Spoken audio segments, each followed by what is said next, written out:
Hello friends, नमस्कार। आप सभी कैसे हैं? उम्मीद करता हूं आप सभी बहुत अच्छे होंगे, खुश होंगे, स्वस्थ होंगे और पढ़ाई भी कर रहे होंगे। मैं विकास पासले आज की क्लास में आप सभी को दिल से स्वागत करता हूं। आज की क्लास संबंधित है मैथ से। इसमें द्विघात समीकरण से जो भी प्रश्न पूछा हुआ है या आपके एग्ज़ाम में पूछने वाला है, उन सारे चीज़ों को आपके साथ डिस्कशन करेंगे बहुत ही आसान शब्दों में। कैसे डिस्कशन करेंगे? तो एक क्वेश्चन आपके स्क्रीन पर रहेगा और इसी तरह से 4 ऑप्शन रहेगा। आप कहीं भी पढ़े हैं, ऑफलाइन ऑनलाइन किसी भी टीचर से पढ़े हैं, आपको प्रश्न का उत्तर देना है। अगर आप सभी प्रश्नों को उत्तर दे पाएंगे, इसका मतलब है कि आपका तैयारी अच्छा चल रहा है। अगर आप नहीं दे पाएंगे तो आपको पढ़ने की ज़रूरत है। तो चलिए बिना देर के आज की क्लास स्टार्ट करते हैं। तो आगे बढ़ने से पहले आपसे एक रिक्वेस्ट है, अगर वीडियो को लाइक नहीं करते हैं तो प्लीज़ लाइक कर दीजिए, क्योंकि बाद में आप भूल जाते हैं। चैनल पर नए आए हैं तो चैनल को सब्सक्राइब जरूर कीजिएगा। आइए फर्स्ट क्वेश्चन देखते हैं। फर्स्ट क्वेश्चन ये है आपके स्क्रीन पर और पूछ रहा है कि द्विघात समीकरण x² + 4x + b बराबर 0 है तो 0 का विवेचक है। मतलब 0 है तो विवेचक निकालना है आपको इससे, ठीक है। आपको विवेचक निकालना हम भी सिखाए हैं और जहाँ भी आप पढ़े हैं तहाँ भी सीखे होंगे। चलिए बताइए इसका आंसर क्या होगा, ठीक है। आप बताइए विवेचक बराबर, विवेचक मतलब d बराबर क्या होता है? b² - 4ac, b² - 4ac। हम आपको बताए थे b कौन होता है? जो x के गुना में होता है उसको b बोलते हैं, यानी कि 4 का स्क्वायर माइनस 4ac। a कौन होता है? जो x² के गुना में लगा हुआ रहता है। तो x² के गुना में कुछ नहीं तो 1 है, कुछ नहीं तो 1। और c आपको बताया था कि कांस्टेंट होता है। इसमें c क्या है? नंबर नहीं देके b दे दिया है। तो क्या चेंज हो जाएगा? रूल नहीं चेंज होगा, वही फार्मूला लगेगा। तो यहाँ से हो गया सर 4 का स्क्वायर 16 माइनस में 4b, यही हो गया डिस्क्रिमिनांट यानी विवेचक, ठीक है। ऑप्शन नंबर 16 - 4b पहले ऑप्शन है। क्या है? पहले ऑप्शन है, ठीक है। चलिए अब देखते हैं नेक्स्ट क्वेश्चन। नेक्स्ट क्वेश्चन ये रहा आपके स्क्रीन पर। नेक्स्ट क्वेश्चन कह रहा है कि निम्नलिखित में से कौन द्विघात समीकरण है? हम आपको जब पता बढ़ाए पिछले क्लास में द्विघात समीकरण, तो उसमें आपको बताए थे कि कौन द्विघात समीकरण होगा, कौन द्विघात समीकरण नहीं होगा, और बताए थे कि ऐसा क्वेश्चन पूछता है, क्योंकि हम पढ़ाते वही हैं जो एग्जाम के लिए सही है, ठीक है। तो आइए, अगर आप उस वीडियो को नहीं देखें तो जाकर देख लीजिए, आपको समझ में आ जाएगा कि द्विघात समीकरण में क्या क्या पढ़ना है, ठीक है। आइए, आपका स्क्रीन पर क्वेश्चन है, इसको बनाने की कोशिश कीजिए। क्वेश्चन कह रहा है कि कौन सा द्विघात समीकरण है? चार ऑप्शन दिया हुआ है, ठीक है। बताइए। फर्स्ट ऑप्शन होगा x + 2 x - 2, इतना दिया हुआ है, ठीक है। तो इसका हो जाएगा क्या? सोल्व करेंगे तो a + b a - b, क्या फार्मूला होता है? a² - v²। तो 2 का स्क्वायर 4 हो जाएगा बराबर x² - 4x³ तो सर x² से x² कट जाएगा, और जिसमें x² 0 होता है वो द्विघात समीकरण नहीं होता है, x² वाला होना चाहिए। यानी कि सर पहला ऑप्शन नहीं होगा, पहला ऑप्शन नहीं होगा। दूसरा देखिए, a + b का होल स्क्वायर, इसको a मान लेंगे, इसको b मान लेंगे, a + b का होल स्क्वायर, ठीक है। a + b का होल स्क्वायर क्या होता है? a² + b²। तो 2 का स्क्वायर 4 हो जाएगा, प्लस में 2ab बराबर 3x प्लस में 12, 3x प्लस में 12। तो क्या हो जाएगा? x² प्लस में 4 प्लस में 4x बराबर 3x प्लस में 12, ठीक है। अब x इधर आ जाएगा तो क्या बचेगा? x² प्लस में 4 प्लस में इधर आ जाएगा तो माइनस में हो जाएगा, तो 4x - 3 क्या हो जाएगा? x और माइनस में 12 = 0। अब देखो, हम तुमको बताए थे पिछले क्लास में बताए थे कि जो इस टर्म में होता है, यानी कि ax² plus vx plus c बराबर 0, ये प्लस माइनस हो सकता है, इस टर्म में रहता है, उसी को द्विघात समीकरण कहते हैं। क्या कहते हैं? द्विघात समीकरण कहते हैं। तो इसका सही आंसर यही होगा। सही आंसर क्या होगा? बी होगा, ठीक है। आप तीसरा ऑप्शन को भी चेक कर सकते हैं, हम आपको जल्दी से बता देते हैं। देखो 2x² है और इधर पे 5x² इधर जाएगा, तो x इसमें गुना होगा दोनों, तो x³ हो जाएगा। क्या हो जाएगा? x³। तो त्रिघातीय समीकरण हो जाएगा, इसलिए ऑप्शन ही नहीं होगा, ठीक है।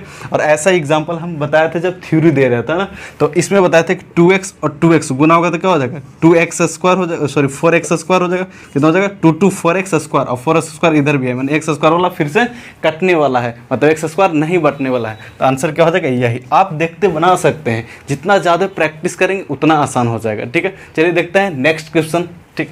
चलिए क्वेश्चन नंबर 3 ये रहा आपके स्क्रीन पर, ठीक है। कह रहा कि यदि समीकरण 2x² प्लस px - 3 बराबर 0 है और उसका एक मूल्य दिया हुआ है -3, तो p का मान निकालना है। p का मान निकालना है। मूल मतलब क्या होता है कि अगर मूल का वैल्यू उसी समीकरण में पुट करेंगे तो वह 0 के बराबर होगा। किसके बराबर होगा? 0 के बराबर होगा। तो आपको फी का वैल्यू निकालना है। कैसे सोल्व करेंगे आप? चलिए सोल्व करके बताइए। ठीक है, हम भी सोल्व करते हैं। सर x मूल कितना है? -3, मतलब x की जगह कितना पुट करना होगा? -3। जैसे कि इक्वेशन में x की जगह -3 पुट करेंगे तो -3 का स्क्वायर हो जाएगा प्लस में p गुने में -3 इक्वल टू में 0 के बराबर हो जाएगा। तो -3 का स्क्वायर करेंगे तो क्या आ जाएगा? प्लस में 9 आ जाएगा। ठीक है, क्योंकि -3 गुने -3, 3 3 की 9 और माइनस माइनस क्या हो जाएगा?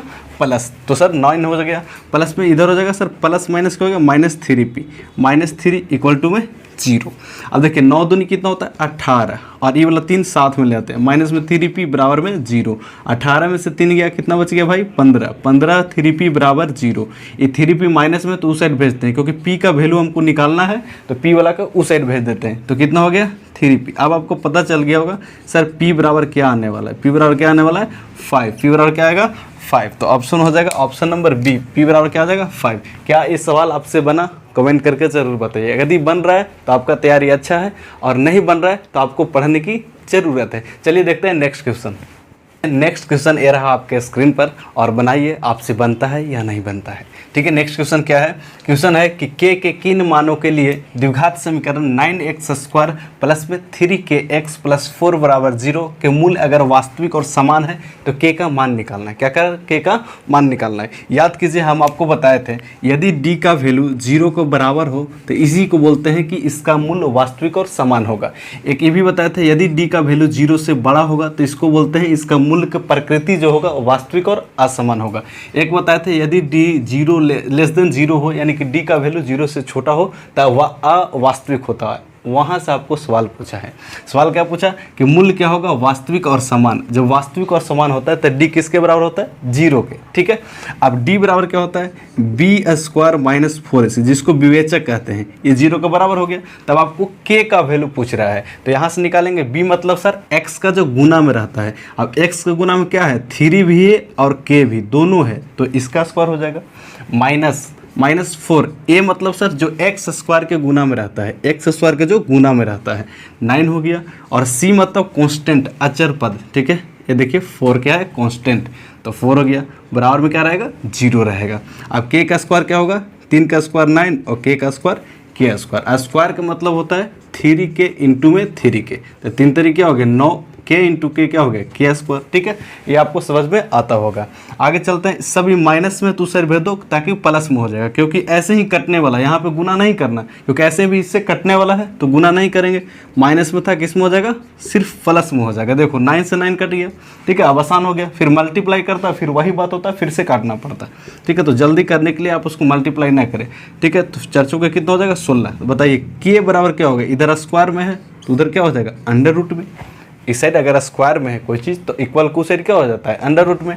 और 16 का वर्गमूल कितना होता है? प्लस माइनस में 4, प्लस माइनस में 4, यानी कि द्विघात समीकरण के मूल की संख्या कितना होता है? 2। अल्फा और बीटा हम आपको बताए थे, तो एक हो गया +4, एक हो गया -4, यानी कि ऑप्शन नंबर कितना हो जाएगा? सी। ऑप्शन नंबर सी करेक्ट है। क्या आपको ये सवाल आपसे बना था? यदि बना है तो बहुत अच्छा है। चलिए नेक्स्ट क्वेश्चन देखते हैं क्या पूछा हुआ है ना। जितना क्वेश्चन है हम आपको पूछा हुआ करा रहे हैं, अपने से कुछ नहीं लिख रहे हैं। आप जाके क्वेश्चन बैंक उठाइए, 2023 के पलट कर देखिए, सारा क्वेश्चन पूछा हुआ है। और जो हम पढ़ाए थे थ्योरी, उसमें भी बताए थे कि इस तरह से क्वेश्चन पूछता है। ये सारा चीज़ कवर कर दिए। अगर आप नहीं पढ़ें तो जाकर उस क्लास को देख लीजिएगा जिसमें हम थ्योरी पढ़ाए हैं द्विघात समीकरण का। ठीक है, चलिए देखते हैं नेक्स्ट क्वेश्चन।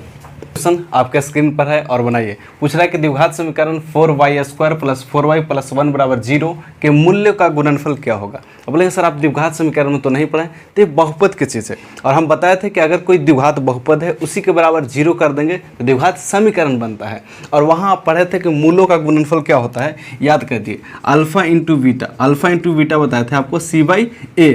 कभी जब पूछ देता है अल्फा प्लस बीटा, तो ये भी याद रखना है -b/a, -b/a। यहाँ क्या पूछ रहा है? मूलों का गुणनफल। तो अल्फा इंटू बीटा क्या होगा? c/a। c क्या होता है? अचर पद। क्या होता है? अचर पद।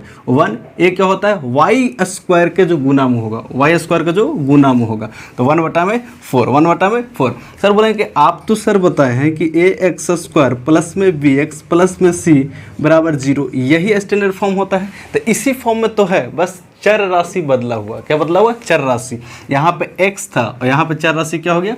y हो गया। कहीं पे z लिख देगा, कहीं पे p लिख देगा, लेकिन इसी को फॉलो करेगा। यानी कि पहले 2 पावर होगा, फिर 1 पावर होगा, फिर कांस्टेंट होगा। इसी को अगर इसी सीरीज में रहेगा या इसी को फॉलो करेगा, उसी को द्विघात समीकरण कहते हैं। तो यहाँ y में था तो इसको बोलेंगे y में समीकरण, ये x में था तो इसको बोलेंगे x में समीकरण। ठीक है, आई होप आपको समझ में आया होगा। ठीक है, आपसे क्वेश्चन बन रहा है कि नहीं कमेंट करके ज़रूर बताइएगा। बन रहा है तो आपकी तैयारी बहुत मस्त है और आपको दूसरे चैप्टर पढ़ने की ज़रूरत है। इस चैप्टर को क्विक कर सकते हैं, और अगर नहीं बन रहा है तो आपको पढ़ने की ज़रूरत है। तो चलिए हमारे साथ जुड़ के पढ़िए। इसी तरह से सीरीज ला रहे हैं। अगर सीरीज अच्छा लग रहा है तो लाइक ज़रूर कीजिएगा। चैनल पर पहली बार है तो सब्सक्राइब जरूर कर लेना मेरा भाई। ठीक है, चलिए नेक्स्ट क्वेश्चन देखते हैं। क्वेश्चन ये रहा आपके स्क्रीन पर। यदि द्विघात समीकरण ax² + bx + c = 0 के मूल्य बराबर हो तो c का मान क्या होगा? c का मान निकालना है। जब हम आपको द्विघात समीकरण पढ़ा रहे थे तो उसमें डायरेक्ट बताए थे याद करने के लिए। नोट में क्या याद है?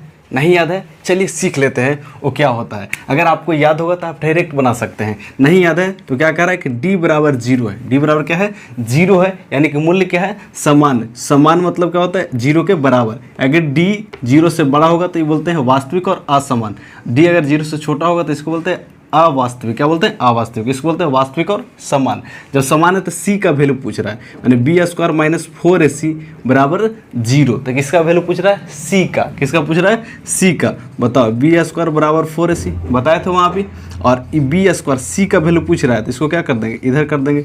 मतलब सर आंसर क्या हो जाएगा? b² / 4a, option number D. और डायरेक्ट हम आपको नोट में लिखाए थे, ई लिखाए थे और एक और लिखाए थे कि यदि d = 0 हुआ, d = 0 हुआ तो दोनों मूल जो होगा बराबर हो जाएगा -b/2a का। अल्फा भी -b/2a होगा और बीटा भी -b/2a होगा। नोट में लिखाए थे और डायरेक्ट पूछता है। देखो एक क्वेश्चन पूछ दिया और इसी तरह से वो भी क्वेश्चन पूछा हुआ है, अलग अलग शिफ्ट में पूछा हुआ है। तो आप उसको रिपीटेशन कीजिए, वीडियो जाकर देखिए, समझ में जरूर आएगा। आइए देखते हैं नेक्स्ट क्वेश्चन क्या पूछता है।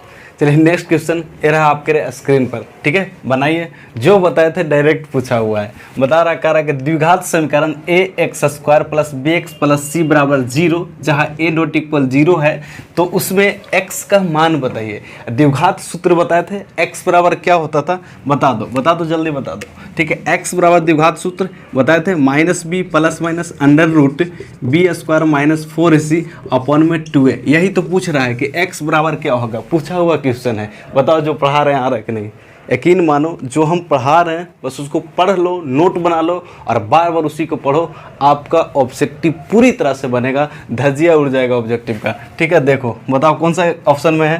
पहला ऑप्शन में -b ± ए नहीं होगा ना, यहाँ पे भी ये नहीं होगा। ऑप्शन नंबर सी होगा -b ± √b² - 4ac। ये तो कुछ है ही नहीं, b² - 4ac लिखा हुआ था तो d बराबर होता है, ये तो कुछ है नहीं। ठीक है, तो इसी तरह से आपको प्रैक्टिस करना। आइए देखते हैं नेक्स्ट क्वेश्चन क्या पूछा है।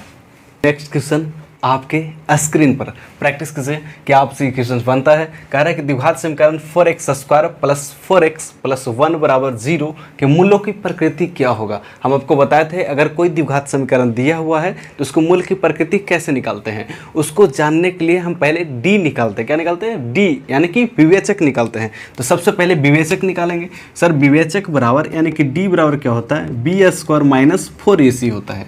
और b बराबर मतलब जो x के गुना में रहता है, x के गुना में कितना है? 4, तो 4 का स्क्वायर हो जाएगा -4 फार्मूला में होता है, और a जो x² के गुना में रहता है, तो x² के गुना में कितना है? 4 हो गया। और फिर c मतलब कांस्टेंट। क्या हो गया? कांस्टेंट 1, यानी कि 4 का स्क्वायर कितना हो गया? 16 -4 × 16, 16 में से 16 गया 0। अब बताओ यदि विवेचक यानी कि d 0 के बराबर होता है तो उस समीकरण का, उस द्विघात समीकरण का मूल्यों की प्रकृति क्या होता है? वास्तविक और समान। यदि d 0 के बराबर तो समान, d 0 के बराबर तो समान। ठीक है, तो वास्तविक एवं समान। यदि इसी तरह से ऐसा देगा कि d जो है 0 से बड़ा आ जाए, 0 से क्या आ जाए? बड़ा, तो वास्तविक और असमान आ जाएगा। इसी तरह से ऐसा दिए सर कि d जो है 0 से छोटा आ जाए तो क्या हो जाएगा? अवास्तविक, जिसका बोलते हैं कोई मूल वास्तविक नहीं है। ठीक है, आई होप आप कराएं। इसमें से आपको कितने क्वेश्चन आपसे बना, ठीक है, कमेंट करके आप ज़रूर बताइएगा। ठीक है, ताकि आप में हमें समझ में आए कि आप कितना पढ़ रहे हैं। अगर आपसे सारा क्वेश्चन बन गया है तो आपका एग्ज़ाम बहुत अच्छा जाएगा, आपका तैयारी बहुत अच्छा है। और आप इस चैप्टर के बजाय दूसरे चैप्टर पर ध्यान दीजिए जो आपका वीक है। और अगर आपसे 2-3 क्वेश्चन ही बना लेकिन बाद का जो क्वेश्चन वो नहीं बना तो आपको पढ़ने की ज़रूरत है। हम सीरीज चला रहे हैं मैथ का, चैप्टर 1, चैप्टर 2, चैप्टर 3, चैप्टर 4 तक पहुँच गए हैं। और चैप्टर 5 AP से सबसे ज़्यादा ऑब्जेक्टिव पूछता है। तो क्या चैप्टर 5 इसी तरह से लाना चाहिए जिसे पढ़ने के बाद आप ऑब्जेक्टिव को धजिया उड़ा देंगे चुटकी में? ठीक है, तो आप कमेंट करके ज़रूर बताइएगा। अगर यदि वीडियो को लाइक नहीं किए तो प्लीज़ वीडियो को लाइक कर दीजिएगा। चैनल पर पहली बार है तो चैनल को सब्सक्राइब जरूर कर लीजिएगा। मिलते हैं नेक्स्ट क्लास में, तब तक के लिए आप जहाँ भी रहिए खुश रहिए, स्वस्थ रहिए, मन लगा कर पढ़ाई कीजिए, अपने से बड़े बुजुर्गों को सम्मान जरूर कीजिए, माता पिता के काम में सहयोग कीजिए। All the best, thank you, जय हिंद, बाय।